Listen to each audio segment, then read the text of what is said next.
So delving more into the eighth sphere, I wanted to bring up the black sun and the shadow pleroma. So there is like a teaching with the Gnostic and Cathars, and it's a teaching about the triad of the black sun, Saturn, and pomegranate. It is one of the deepest symbols in Western esotericism. It explains how souls fall, become trapped, and how some escape. Every seed in a pomegranate is a soul fragment. In Persephone's myth, she eats 6 seeds. I think it's 6 seeds. She must return to the underworld. This is not about food. It's about, consent to incarnation, eating the seeds, accepting matter, time, sexuality, memory, and rebirth. Like samsara, the Ouroboros of the snake eating its own tail, like constant cycle of this. But I want to get deeper into the eighth sphere soon. Hold on.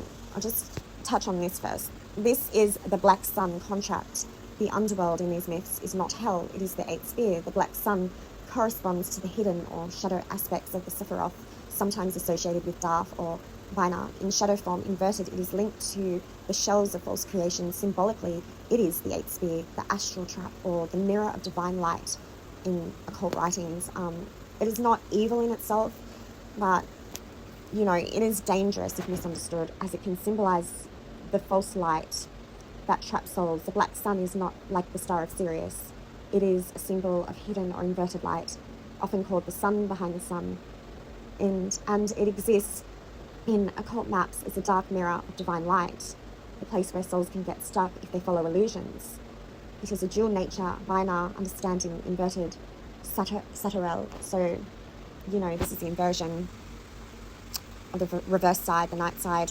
It's what I would associate now happening on this planet. We have this pinnacle point in human conscious evolution, and to cross this is to go through what is happening now, how the eighth sphere has collided with Earth. And I really see a lot of this through Ahrimanic deception with technology, science. It's like trying to separate from God of a knowledge. Sorry, hey, stop doing that. Sorry. It is, this. Sorry, you okay? The dog. Getting distracted. my ADHD brain. Don't mind me. So anyway, back to the eighth sphere. So it is like collided with Earth. It's caused this darkening and revelations to like the revealing of these illusions. So with the technologies, the sciences, the Ahrimanic deception of these forces, these energies that are happening on this planet in the collective, we are coming to that threshold, and we can either get stuck in the illusion, which, we're seeing like everything of this illusion. It's the husks, it's the shells, it's the artificial, it's a dead universe, as I explained before. It's a dead universe, so it has no living force.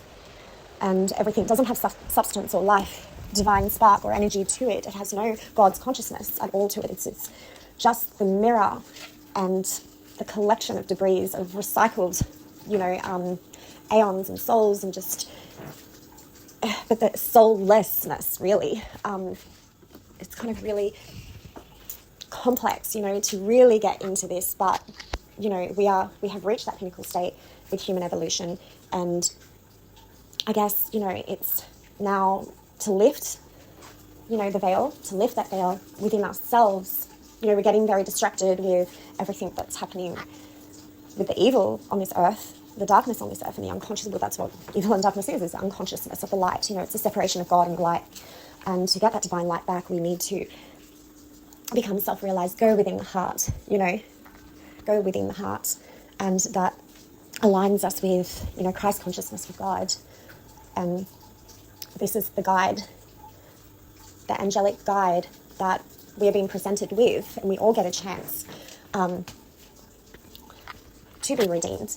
And, and this is what I think, repentance really is not just apologizing, but, seeing the mirrors, the reflections, seeing and becoming, taking taking accountability, and becoming more self-realized, changing our way from sin of ego, the sinful nature of, the primitive mind into the enlightened mind. The animal, and I'm not putting down animals, but I mean the beast-like mind, which is the beast system, into the spirit of God.